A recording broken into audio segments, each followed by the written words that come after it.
Et vous allez voir combien cette partie, elle est importante, combien elle peut nous édifier. Et je pense que vraiment, c'est une grande, grande, grande obligation de notre part de parler de ces points-là, bien que il n'y a pas que les rabbinim qui parlent de ces points-là. Aujourd'hui, c'est des points dont on parle dans le monde entier.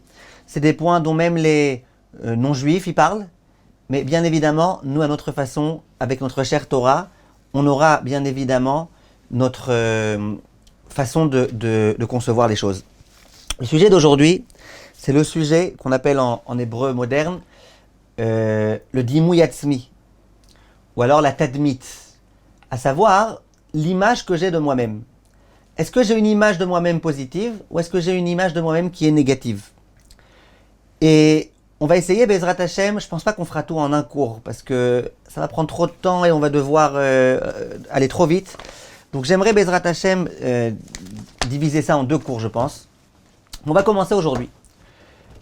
Est-ce que c'est si important que ça que je puisse tous les jours me regarder dans un miroir et me dire « Ouais, t'es quelqu'un de bien.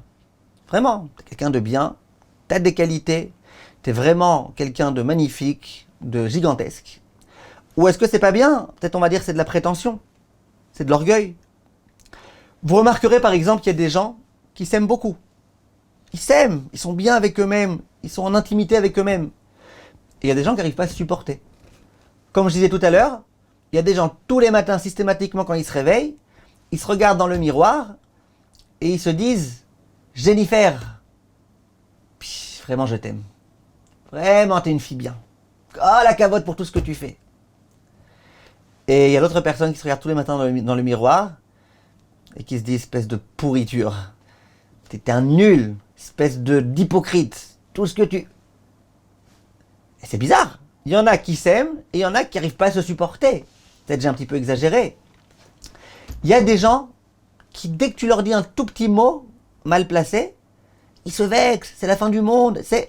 Alors qu'il y en a d'autres, ils ont de l'assurance, ils sont bien dans leur peau, ils savent qu'ils sont grands et que le fait qu'ils soient grands, ça dépend de personne d'autre au monde.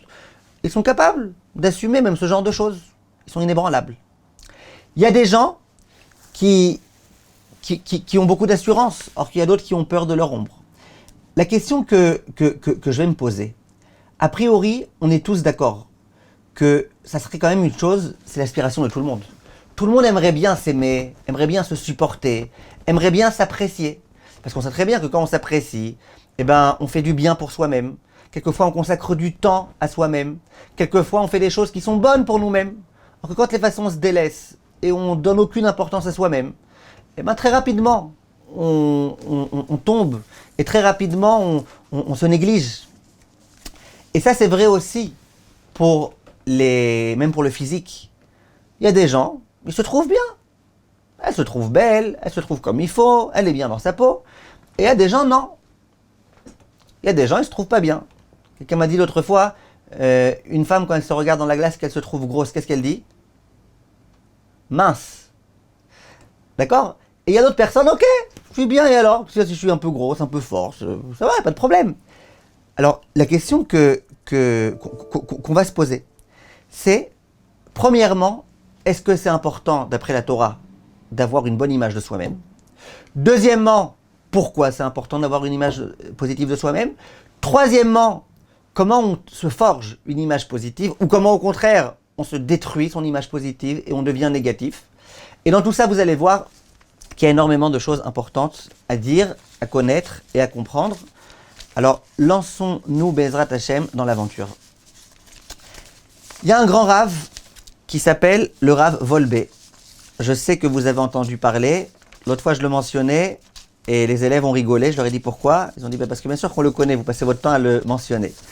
Donc, Baruch Hashem, que je suis de ceux qui mentionnent le Rav Wolbe souvent. Le Rav Wolbe, il dit quelque chose de très, très, très, très intéressant. Juste, je cherche mes feuilles où c'est écrit pour pouvoir vous le dire dans les mots. Le Rav, il dit comme ça, et je vois d'ailleurs que je l'ai souligné, ce qu'il dit le Rav Wolbe, et c'est très, très, très important. Écoutez bien les mots qu'il dit. Atralat kol avoda pratit hi. Le commencement de tout travail personnel. Je veux faire un travail avec moi-même, sur moi-même. Je veux faire un travail pour progresser dans la Torah. Le commencement du commencement, c'est quoi? Idavka chavayat romemut adam.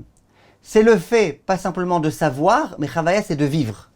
Vivre avec l'idée que l'homme, il est grand et qu'il est important. Même si tu le sais, si tu vis pas avec cette idée-là, que tu es bien dans ta peau de savoir que tu es quelqu'un de très grand et de très important, tu peux pas commencer à travailler. Tu peux même pas commencer, même le béaba, il est pas là. Mi shelo amad me'olam al romemut ha'adam mi yetzirato. Toute personne qui jamais n'a pris le temps de bien vivre cet état d'esprit-là, de la grandeur de l'homme, vechol isko imatzmo hurak, et que toute sa préoccupation avec lui-même, c'est uniquement les arriv yediotav à la rachebo, de bien réfléchir à combien je suis mal, et combien je suis matériel, et combien je suis insuffisant dans tel et tel domaine, ou les yaser atzmo alze, et qui s'en veut, qui se punit d'être comme ça. Yoter veyoter ishka bayeush. Plus le temps va passer, plus il va se désespérer. Ou basof yashlim imara mefes tikva letakno. Et à la fin, finalement, il va accepter le mal. Puisqu'il est désespéré, il sait que de toute façon, il n'a aucune chance de pouvoir s'en sortir, de pouvoir être meilleur. Donc la seule chose qui lui restera, ça sera d'accepter le mal et de vivre avec le mal et d'être mal et de rester mal. Donc le Rav Wolbe, vous voyez combien c'est important pour lui. De quoi ? De connaître la grandeur de l'homme. Il faut que je sache, pas uniquement que moi je suis grand, que tout être humain est grand, que l'être humain il est grand, et que le juif en particulier il est grand, et que moi aussi je suis grand. Pas en général les gens ils sont grands, Rav Wolbe lui il était grand, mais moi tu comprends. Non, tous on doit être conscients de notre grandeur si on veut pouvoir, Bezrat Hashem, faire des bonnes choses, des grandes choses, avancer et pouvoir travailler. Ça c'est le Rav Wolbe. Le Reb Tzadok HaKohen, vous avez aussi entendu parler, un très très grand Rav de la Chassidoute, lui va aussi dans le même sens. Et il dit, et s'il n'avait pas dit, je pense que ça aurait été presque assourd de dire ça, mais comme c'est lui qui l'a dit, eh ben c'est que c'est vrai et c'est une mitzvah de le diffuser. Le Rav, il écrit la chose suivante, j'aurais à nouveau aimé vous lire dans les mots, mais je ne le vois pas. Il dit le Rav la chose suivante. Il dit, de la même façon, je vous lis dans les mots littéralement, de la même façon que l'être humain, il doit avoir confiance en Akadosh Baruch Hu, de la même façon, après cela, les mots ils sont importants, après avoir acquis la confiance en Akadosh Baruch Hu, l'être humain, il doit avoir confiance en lui, c'est les mots qu'il dit, les amin be'atzmo. De la même façon que l'homme, il doit être ma'amin en Akadosh Baruch Hu, de la même façon, après, il doit être ma'amin be'atzmo. Donc c'est des mots très très très très forts. Évidemment, pourquoi on dit après ? C'est évident pourquoi on dit après. On dit après parce que si j'ai confiance en moi, mais que ça ne provient pas d'une confiance en Akadosh Baruch Hu, si je crois que moi je suis Dieu, ou que j'occupe la place de Dieu, ou que je suis le remplaçant de Dieu, alors on est complètement à côté de la plaque. Donc évidemment, on parle de quelqu'un qui a confiance en Dieu, qui croit en Dieu, et qui après se dit, si Dieu est tellement grand, moi aussi je suis grand, pourquoi on va expliquer Bezrat Hashem un petit peu après. Le Baal Shem Tov, dans le Likutim Yekarim, Perek Yutret, Aleph, il va dans le même sens. Il dit, regardez, en général, quand on a quelque chose qui est maous à part Mickey, c'est quoi ? Quelque chose de dégoûtant. Et bien, quand tu prends quelque chose de dégoûtant, en général, ces choses-là, elles finissent par tomber. Le dégoûtant, je ne le garde pas dans ma main, je le jette. Il dit, si c'est vrai à propos des saletés, des déchets, des choses qui sont dégoûtantes, il en va de même à propos de l'être humain. Si l'être humain, à ses yeux, il est dégoûtant, il est mauvais, il est nul, cet être humain-là, il va tomber. Il va baisser, dit le Baal Shem Tov, d'un niveau à un autre. Baisser, à la fin il va arriver au niveau K, aucun niveau. Et après, qu'est-ce qui va se passer ? Il va devenir nul. Et après, il va commencer à faire n'importe quoi, à se comporter comme un animal. Comme ça, il dit le Baal Shem Tov. Et il dit, c'est ce qui est écrit dans le Passouk. Nivze be'ainav nim'as. Le Passouk qui dit, et c'est comme ça qu'il interprète le Rav, celui qui a ses propres yeux est nivze, ça veut dire est méprisable, nim'as, lui, il devient pourriture. C'est-à-dire que si moi, à mes yeux, je suis pourriture, c'est ce qui va se passer finalement. Finalement, je vais devenir quelqu'un de pourri. Quelqu'un de nul, quelqu'un de mauvais, quelqu'un ras des pâquerettes. Pourquoi ? Parce que moi-même, je me suis considéré comme étant un nul. Ce qui est important, et ce qui est intéressant, donc on a ici il y a quelques preuves, le Rambam aussi, et Rabbeinu Yonah, et vraiment,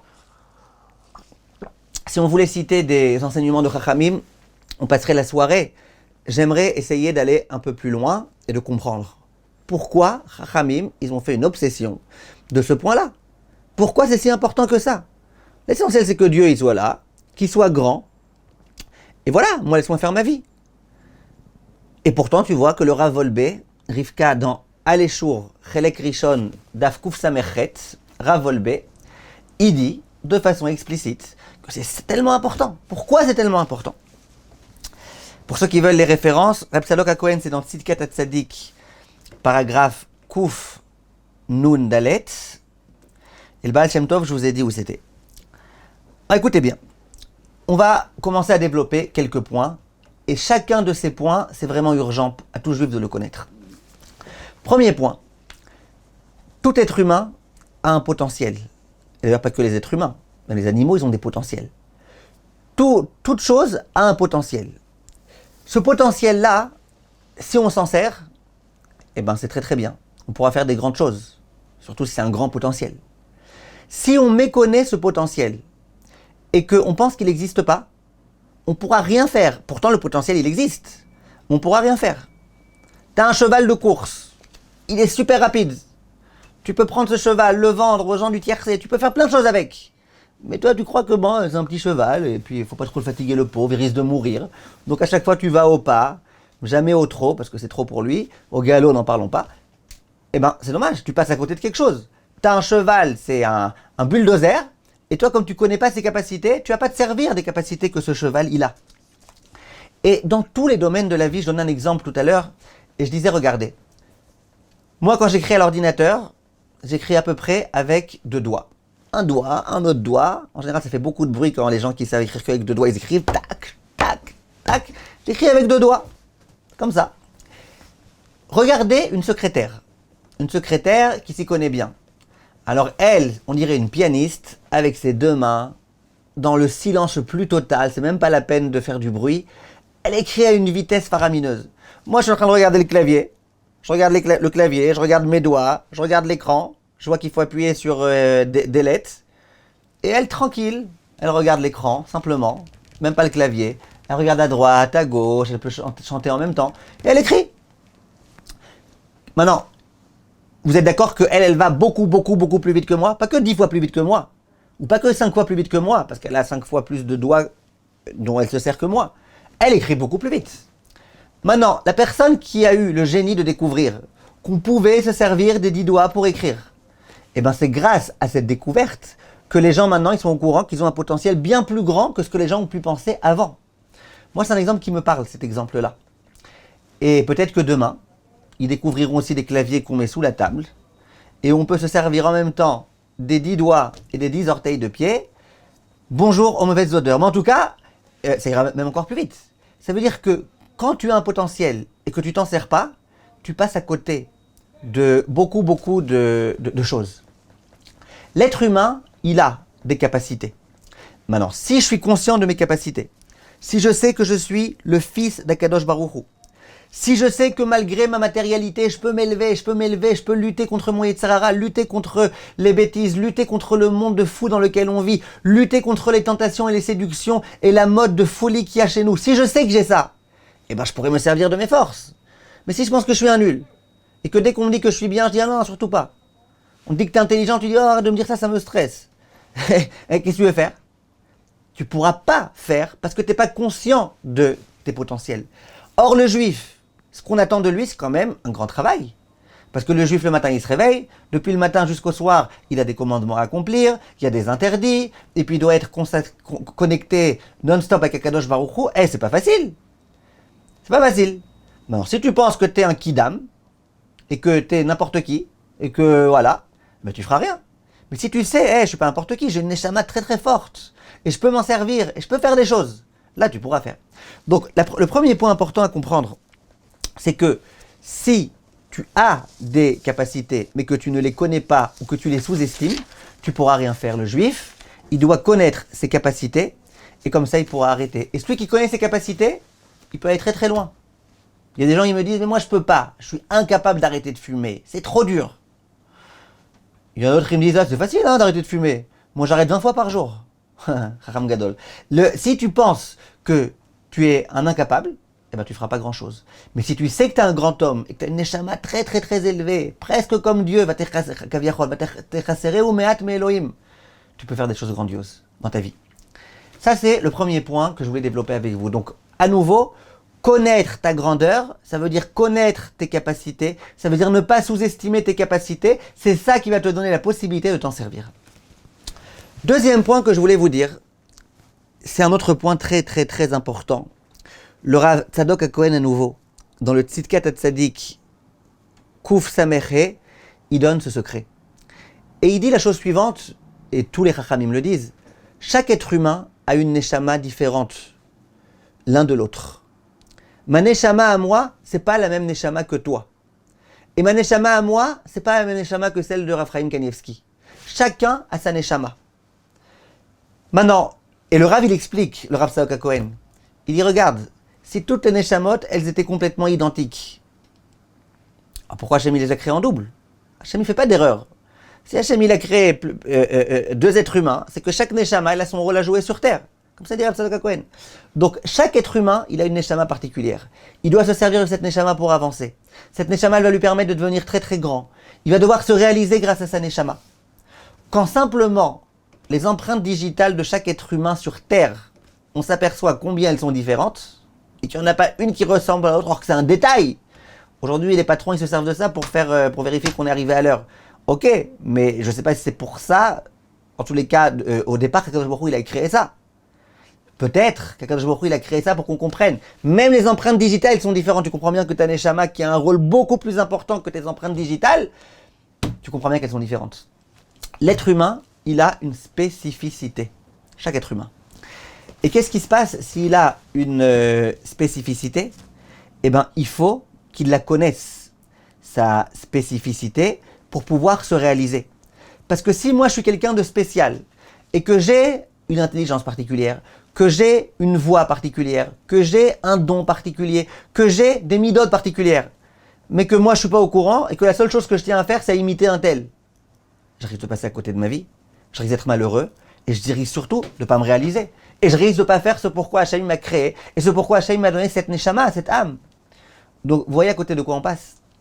Si je veux pouvoir réaliser ce que j'ai à faire, il faut que je sois conscient de ce que je suis. Donc, si je suis quelqu'un qui suis un très bon dessinateur, il faut que je le sache. Et pas qu'à chaque fois qu'on me dise que tu es un bon dessinateur, je dis arrête, je suis nul.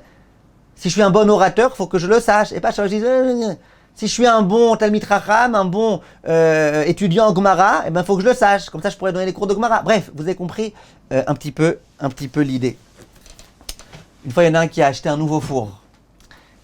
Et il a mis un poulet à cuire, un Israélien. Ça ne marchait pas. Il vient me voir, il me dit, écoute, j'ai acheté un nouveau four. J'ai mis mon poulet à l'intérieur. J'ai allumé le four. Le poulet, il ne cuit pas. Je suis venu voir et je vois qu'effectivement, le poulet, il n'est pas cuit du tout. Et le four, il était éteint. Alors, je n'ai pas compris. Le four, il est éteint. Comment tu veux que ça cuise ton poulet? Il dit, mais non! Moi, j'ai allumé mon four. Et d'ailleurs, j'ai mis le programme qui est le plus adapté. Moi, je voulais cuire mon off. Alors, j'ai mis le programme off. Et après, il s'étonne que ça ne marche pas. Si tu as un four hyper perfectionné, tous les programmes qu'ils font, et tu ne les connais pas, les programmes. Tu penses que le programme off, c'est pour cuire un poulet. Bah, tu n'as aucune chance. Donc, si tu veux pouvoir te servir de ta neshama, avec toutes les qualités qu'elle a, de ton corps, avec toutes les qualités que tu as, toutes les qualités physiques, toutes les qualités morales, toutes les qualités intellectuelles, tout ce que l'être humain il a de particulier, tes particularités spirituelles, il faut que tu les connaisses. Et il faut que tu connaisses la grandeur, et à nouveau, il faut que tu ne sous-estimes pas. Ça, c'est un deuxième point. Donc, pour résumer, chacun a sa spécificité, et cette spécificité-là, c'est elle qui va lui permettre de se réaliser, c'est elle qui va lui permettre de faire ce qu'Hachem attend de lui. Comment il va pouvoir savoir c'est quoi le rôle qu'il a à jouer? Ça, on a parlé plusieurs fois dans nos cours. Comment je peux savoir qu'est-ce qu'Hachem attend de moi? Pourquoi Hachem il m'a fait venir sur terre? Qu'est-ce qu'Hachem attend de moi? Il faut que je travaille dans quel domaine? Il faut que je fasse ma voie à Hachem plus dans quel domaine que dans tel autre domaine? Ça, on a dit plusieurs fois. S'il y a quelque chose qui t'attire particulièrement et que tu as un don particulier dans cette chose-là, ou que tu as en tous les cas les capacités de faire cette chose-là, Chovat HaLevavot, il dit, c'est que c'est la chose qui est bonne pour toi. On avait parlé, on l'avait lu dans les mots, ce Chovot Halvavot. On avait expliqué que c'est comme ça aussi qu'on cherche un shidour, que c'est comme ça qu'on cherche un métier. Bref, ce que je veux dire maintenant, c'est que qu'est-ce que je suis censé être moi? Eh ben, je suis pas censé être chanteur si j'ai une voix cassée. Je suis pas censé être enseignant en Torah si je sais pas lire le Aleph Bet, que je suis obligé d'avoir la phonétique. Donc il faut que tu saches, peut-être plus tard tu le deviendras, quand ta voix elle sera plus cassée. Mais en tout cas, il faut que tu saches une chose, c'est que grâce à tes qualités, tu dois savoir que c'est dans ce domaine-là que tu vas t'épanouir et que tu vas servir à Kadosh Baruch Hu. Mais il faut encore les connaître, tes qualités, il faut connaître. Pareil, les faiblesses. Il y a des gens qui ont des faiblesses. Eh bien, quelquefois, les faiblesses que j'ai, ça fait que je ne pourrais pas travailler dans tel domaine. Il y a des gens qui aimeraient bien travailler dans des domaines qui sont dangereux pour eux, qui sont mauvais pour eux, qui ne sont pas adaptés pour eux. Non, si toi, ton domaine, c'est pas ce domaine-là, tu ne vas pas dans ce domaine. Ça, c'est le deuxième point que je voulais vous dire. Troisième point que je voulais vous dire pour aujourd'hui, Rabbeinu Yona, il explique. Il dit que chaque juif, il doit être conscient de sa grandeur incommensurable. Et chaque juif, il doit savoir qu'il est descendant de Abraham, de Yitzhak et de Yaakov. Et si un juif, il n'est pas conscient de ça, il ne pourra pas servir à Kadosh Baruch Hu comme il se doit, dire Rabbeinu Yona. Et quand il y a des fautes qui vont l'appeler, eh ben, il risque de succomber. Pourquoi? Parce qu'il pense que bon, qu'est-ce qu'il y a? Comment tu veux que je réussisse à résister? Moi, je suis un petit nul. Si par contre je sais que je suis potentiellement comme Abraham, Yitzhak et Yaakov, que je suis un grand homme, que je suis proche d'Akadosh Baruch Hu, que je suis quelqu'un de spirituel, eh bien non, il ne faudra pas. Là, en tout cas, il faudra moins. Ou en tous les cas, il essayera de lutter. Parce que moi, je suis quelqu'un d'important, je suis quelqu'un de grand. Je suis le fils d'Abraham, Yitzhak et Yaakov. Je ne suis pas n'importe qui. Donc dire à Rabbeinu Yona, c'est hyper important d'être conscient de sa grandeur, parce que c'est ça qui va me permettre, par exemple, de faire attention à ne pas faire de bêtises. Si quelqu'un, par contre, il pense qu'il descend du singe. Une fois, quelqu'un m'a dit, moi, je pense vraiment, vous ne m'avez pas convaincu, vous les rabbins, moi, je pense vraiment que je descends du singe. Alors, d'abord, je lui ai dit, écoute, si vraiment tu y crois, peut-être que c'est vrai. Sans vouloir faire de la shonara, son nom de famille, c'était Houtan. Et son prénom, c'était Laurent. Et Laurent Houtan. Et cet homme-là, il pense que c'est un singe. Il est même moins que le singe, parce qu'il descend du singe. À moins que lui il pense qu'on a évolué, c'est ce que Darwin et compagnie pensent. Mais en tout cas, si tu penses que tu descends du singe, c'est pas étonnant que tu fasses des grimaces.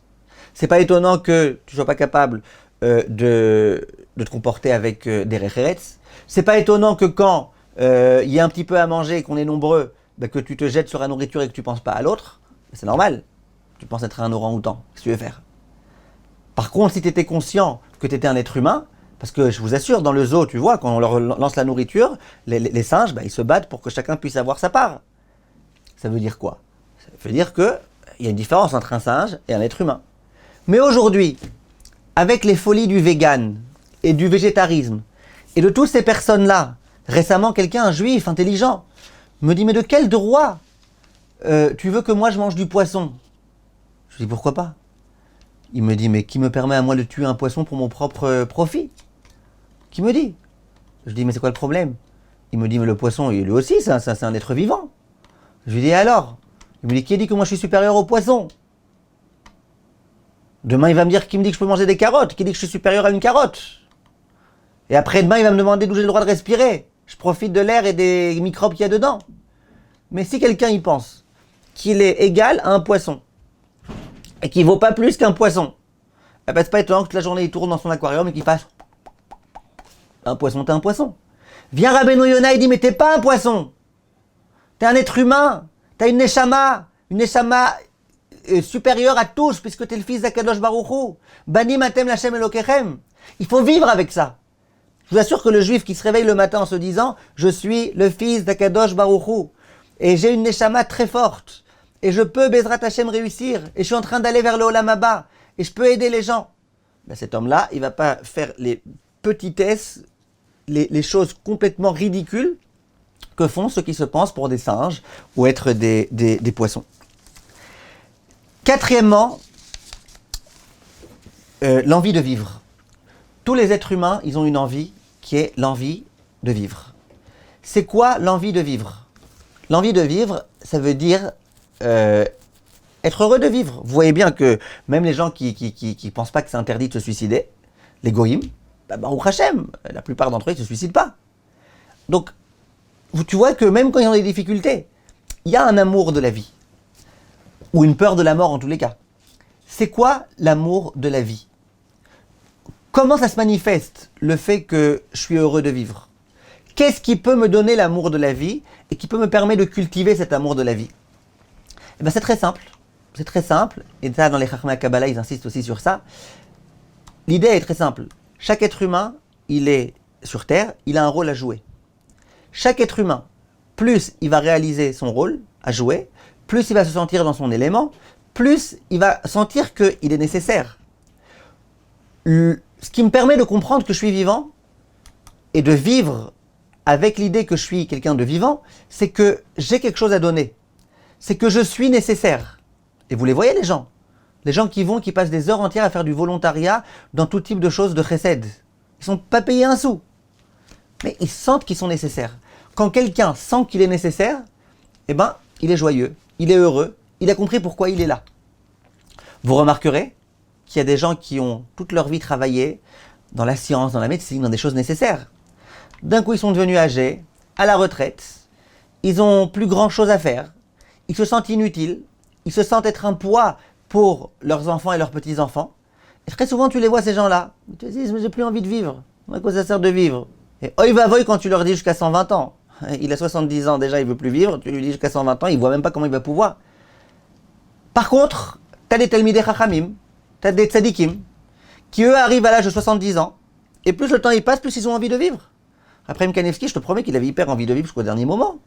Et les tzadikim aussi. Pourquoi?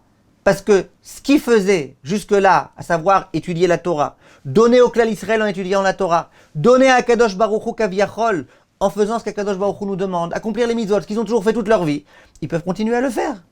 Avec en plus de disponibilité puisqu'ils ont du temps.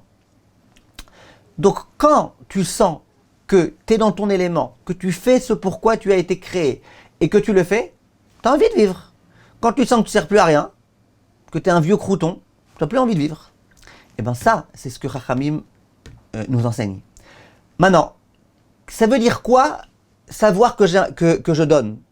Savoir que je donne, c'est avoir mon rôle à jouer. Si je pense que mon rôle à jouer, c'est par exemple donner des cours de Torah et que je suis balayeur, je ne vais pas être bien dans ma peau.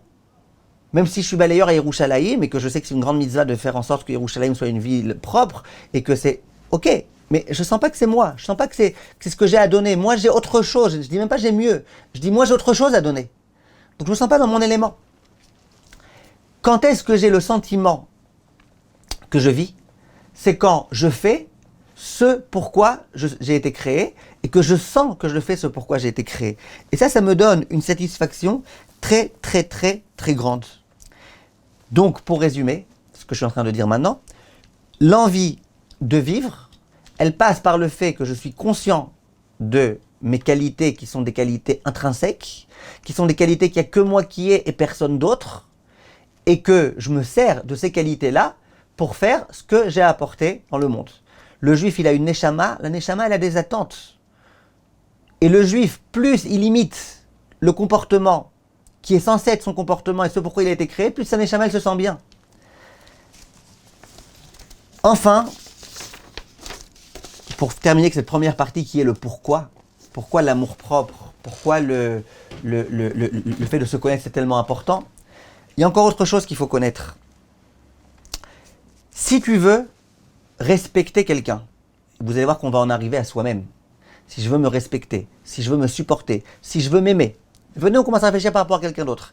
Si je veux supporter quelqu'un, il faut nécessairement que je le connaisse.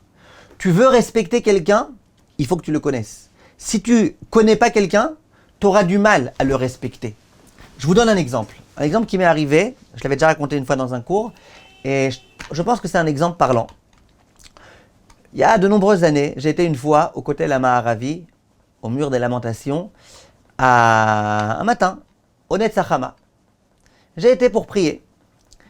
Et donc j'étais dans l'enceinte du Kotel, l'endroit qui est recouvert, et j'entends quelqu'un, il est habillé en haillon, j'ai vu qu'il y avait une fille au haillon ici, je suis désolé, je lui demande pardon.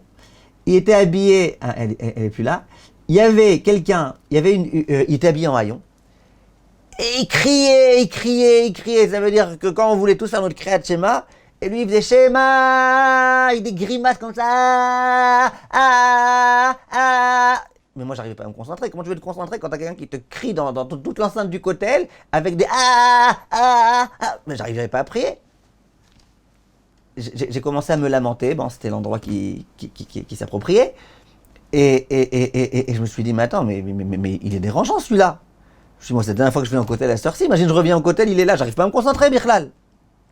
J'étais pas très content. En plus j'ai dit, devant un mur, on crie pas, maximum on murmure, pas plus. Et lui il crie. Bon, je suis parti de là-bas, et bon tant pis, j'ai pas réussi à me concentrer une minute, c'est pas grave, tant pis. Exagère un peu. Ensuite, une fois j'entends deux personnes discuter. Il y en a un qui dit à l'autre, tu connais le Ravades? Alors l'autre il dit, mais quel Ravades? Tu sais le Ravades du kotel, celui qui est habillé comme ça en haillon, et qui a un talit tout noir de transpiration, et qui est tous les matins au kotel, et qui crie très fort Shema. Je dis, c'est pas vrai quoi, il le connaît lui aussi. Alors je dis, mais c'est qui? Oui, c'est Ravades, c'est quelqu'un, c'est un grand Mekoubal, et il connaît beaucoup de choses. C'est un très très grand Talmid Chacham, et c'est quelqu'un qui vit dans la pauvreté, et qui, bref, tout type de choses. Et il a une force de tefila très forte, et il est très proche d'Akadosh Baruch Hu. Et je dis, ouais, c'est pas vrai. Moi, je l'ai pris pour un rigolo, pour quelqu'un de malade mental, qui crie partout. Alors qu'en fait, à ce qui paraît, c'est quelqu'un de grand. Bref, j'ai compris mon erreur. La fois d'après où j'étais au kotel, à l'heure du Netz, première chose que je fais, il est où le minyan du Ravades, je veux prier avec lui. Je suis fou quoi. Bon, je suis fou, mais l'autre fois il te dérangeait, tu pouvais même pas te concentrer. T'as dit, si la prochaine fois qu'il est là, moi je vais à l'autre bout. Et là maintenant moi-même j'étais le chercher. Ben oui. Si tu penses que quelqu'un tu connais, tu sais quelqu'un c'est quelqu'un de grand, eh ben t'acceptes ses cris, t'acceptes ses. Par contre si tu penses que quelqu'un c'est un malade mental, eh ben t'auras du mal. Donc pour respecter quelqu'un, pour honorer quelqu'un avec ses bêtises, avec ce qui semble être des bêtises, avec ses sauts d'humeur, si tu veux pouvoir respecter quelqu'un, il faut que tu connaisses ce quelqu'un. Maintenant, je retranscris ça pour nous-mêmes. Si tu veux toi-même pouvoir t'aimer, il faut que tu te respectes. Et si tu veux pouvoir te respecter, eh bien, il faut que tu te connaisses. Il faut que tu connaisses ta grandeur. Il faut que tu saches que toi, t'es pas moins que Ravintel, que toi, t'es quelqu'un de bien. Alors, ok, parfois, tu as des comportements un peu bizarres, mais tu es quelqu'un de bien. Pour pouvoir supporter quelqu'un, il faut aussi le connaître. Si quelqu'un, tu le supportes pas parce qu'à chaque fois, il se met à crier. Ok, si tu le connais pas, tu vas te dire, mais qu'est-ce qu'il a? Pourquoi il me fait ça? Mais si tu comprends que c'est un nerveux, depuis le moment où il est sorti du ventre de sa mère, il s'est mis à crier. Tu dis, c'est un nerveux celui-là. Ok, c'est un nerveux. C'est pas qu'il me veut du mal. L'autre, il te fait jamais de compliments. C'est normal, il n'est jamais appris à faire de compliments. Quand la personne, tu la connais, et que tu connais ses faiblesses, et que tu sais que c'est pas parce que toi t'es mauvais, c'est parce que lui il a telle et telle faiblesse en quelque sorte, tu peux apprendre à l'apprécier, à l'aimer et à être bien avec cette personne-là. Donc pour terminer le cours d'aujourd'hui, si tu veux pouvoir t'aimer, t'apprécier, te supporter malgré tes bêtises, parce que nous tous, quand le soir on va dormir et qu'on fait un Cheshbon Nefesh, eh ben c'est très facile de dire ouais je suis un pourri. Regarde tout ce que je fais, regarde ce que j'ai fait là, regarde comment j'étais méchant avec ma mère ici, regarde comment j'étais pas respectueux là, regarde quand même mes mitzvot c'était de l'hypocrisie, je les ai même pas fait pour Hachem, je les ai fait pour moi, et j'ai donné la tzedaka parce que je pensais qu'à moi, et parce que on peut beaucoup sans vouloir, et on n'est pas à 100%. Comment je vais faire pour pouvoir m'apprécier, pour pouvoir m'excuser? Ils aiment bien ce mot-là aujourd'hui, les gens. Pour me pardonner à moi-même. Comment je vais faire pour me pardonner à moi-même? Il faut que je me connaisse. Si je me connais et que je sais que j'ai tel défaut, on arrivera après au fait que même si j'ai ce défaut il m'a été envoyé par Kajour, on y arrivera plus tard. Si j'apprends à me connaître, c'est pas que je suis mauvais, c'est que j'ai ce défaut. Moi, j'ai ce défaut que quand quelqu'un me marche dessus, j'ai tellement envie de cavote que je m'énerve. Moi, j'ai ce défaut que je suis nerveux. Donc, quand tu vas faire après ton introspection, ben, tu n'auras aucun problème. Tu diras, ok, je me suis mis en colère parce que je suis nerveux. Donc moi, c'est la norme que je me mette en colère. D'Afka, je me suis mis moins en colère que la veille et l'avant-veille. Donc c'est déjà bien. C'est bien. De la même façon que tu accepterais ton conjoint qui se met un peu en colère parce que tu sais que c'est sa façon d'être, et tu sais qu'il se travaille dessus, donc tu lui en veux pas. De la même façon, toi-même, tu peux t'accepter. Mais si tu te connais, dans notre génération dans laquelle on évite le contact avec nous-mêmes, tout ce qui peut nous faire fuir de nous-mêmes, je ne parle pas des cas graves d'alcool et de drogue, mais ces appareils-là qu'on a dans la main toute la journée, qui nous font fuir de nous-mêmes, de la rencontre avec nous-mêmes, de l'intimité avec nous-mêmes. Si on ne se connaît pas, après on s'étonne qu'on s'en veut, on s'étonne qu'on ne pense pas qu'on est digne de respect, on s'étonne qu'on laisse les gens nous écraser, on s'étonne que soi-même on s'écrase, et plus tu t'écrases, plus, comme on l'a dit dans le Baal Shem Tov, plus tu es vraiment écrasable, donc plus les gens vont t'écraser, et bref, c'est une routine, c'est un cercle vicieux, impossible et insupportable. Alors que dans le sens inverse, tu peux obtenir un cercle vertueux. Tu te connais, tu connais tes qualités, tu connais tes faiblesses, tu sais qui tu es, tu sais que tu es quelqu'un digne de respect pour ce que tu es, parce que tu es, tu connais tes qualités, tu sais qu'il y a des qualités que tu as que personne d'autre au monde n'a, tu sais que tu as aussi des défauts, et tu sais que finalement tout compte fait, t'es pas si mauvais que ça. T'apprends à pardonner tes défauts parce que c'est les défauts que tu as, t'apprends à caresser tes qualités et à les cultiver et à les augmenter, les intensifier, parce que tu sais que c'est des qualités que tu as, que tu as un rôle à jouer avec, et de cette façon-là, tu peux devenir un grand homme. Donc aujourd'hui, on n'a pas encore parlé de comment elle se construit, cette image positive qu'on est censé avoir de nous-mêmes, ou cette image négative qu'on est censé ne pas avoir. On a juste pour l'instant insisté sur, premièrement, le fait que tous les rabbanim, peut-être pas tous, ceux de Novardok par exemple, ils ne sont pas très ça, mais ça on y reviendra une autre fois. Beaucoup de rabbanim en tous les cas insistent sur ce qu'on appelle Gadluta Adam. Sois conscient de ta grandeur, sache que tu es grand, toutes les qualités que tu as, eh ben, regarde-les bien et sois fier de ces qualités-là et sois capable de les connaître et de les reconnaître. Les rabbanim, ils nous conseillent ça comme on a dit, et ils disent que c'est important, c'est pas un petit plus, c'est important. Le Rav Wolbe, il dit, il n'y a rien qui peut commencer sans ça. Le Rav Wolbe, au passage, à la fin de sa vie, il paraît qu'il commençait à essayer de travailler un petit peu sur ce qu'on appelle le bitul ha'atzmi. Il commençait à dire, allez, il y en a marre, à chaque fois, moi, je pense à moi, je pense à moi. À la fin de sa vie, il s'est dit, allez, il faut que je commence à travailler sur le fait que je fasse abnégation de moi-même. Ça y est, je m'oublie un petit peu. Il y a le monde, il y a les autres, il y a le bon Dieu. Je m'oublie un peu moi-même. Donc, à ce qui paraît, il essayait, dans ses phrases, d'éviter le plus possible de dire le mot ani. Moi. Il voulait éviter. Il dit, moi, je veux, moi. À force de vivre avec moi, finalement, tu penses qu'à toi.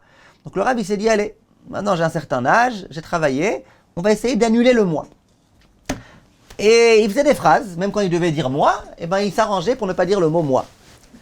Un jour, un petit jeune de 17-18 ans, qui était à un chiour du Rav, le Rav, il aperçoit que lui aussi, il essaye de faire des phrases sans dire le mot moi.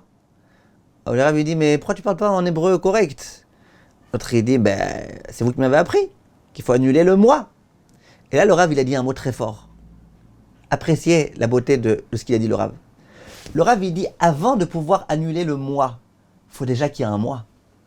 S'il y a un moi, tu te connais, tu sais qui tu es, tu te connais ta grandeur, tu sais que tu fais des choses grandioses, tu sais combien Hachem il t'aime, tu connais le moi, alors après tu peux essayer de commencer à diminuer un peu, ne pense pas trop que à moi, et essaye. Mais si tu connais pas ton moi, comment un petit jeune de 17-18 ans il connaît son moi? Tu connais pas ton moi, tu veux déjà l'annuler? Le Rav Wolbe. Le Rav Wolbe qui dit que le moi est tellement important, de se connaître, de donner de l'importance à soi, de savoir qu'on est important. S'il n'y a pas de moi, il n'y a pas d'avodat Hashem, comme il disait le Rav dans le Haléchour. Donc on a compris que les Chachamim ils insistent beaucoup sur l'importance de connaître sa grandeur et de ne pas faire la fausse modestie, là non, je suis rien. Connaître, on n'a pas dit que tu dois t'en vanter. On dit que tu dois connaître ta grandeur, tu dois vivre avec une certaine fierté. Je suis quelqu'un de grand et d'important, quel que tu sois. Ça, on y arrivera plus tard. Deuxièmement, on a essayé d'expliquer pourquoi c'est important. On a expliqué que c'est important d'abord parce que si tu connais ton potentiel, tu peux avancer. Si tu ne connais pas ton potentiel, tu ne peux pas. C'est important pour que tu arrives à connaître ta spécificité et pouvoir te réaliser avec cette spécificité. C'est important parce que pour pouvoir vivre, sentir que tu es vivant, que tu es connecté, il faut que tu sois connecté à une réalité qui est la tienne. Et on a dit aussi que pour pouvoir s'aimer et s'apprécier et se supporter et donc vivre avec l'être principal dans notre vie qui est malgré tout nous-mêmes, après Hachem, eh ben, c'est important de pouvoir être en bonne relation avec soi-même. Et cette bonne relation, elle passe nécessairement par le fait de se connaître avec ses qualités, pas que avec ses défauts.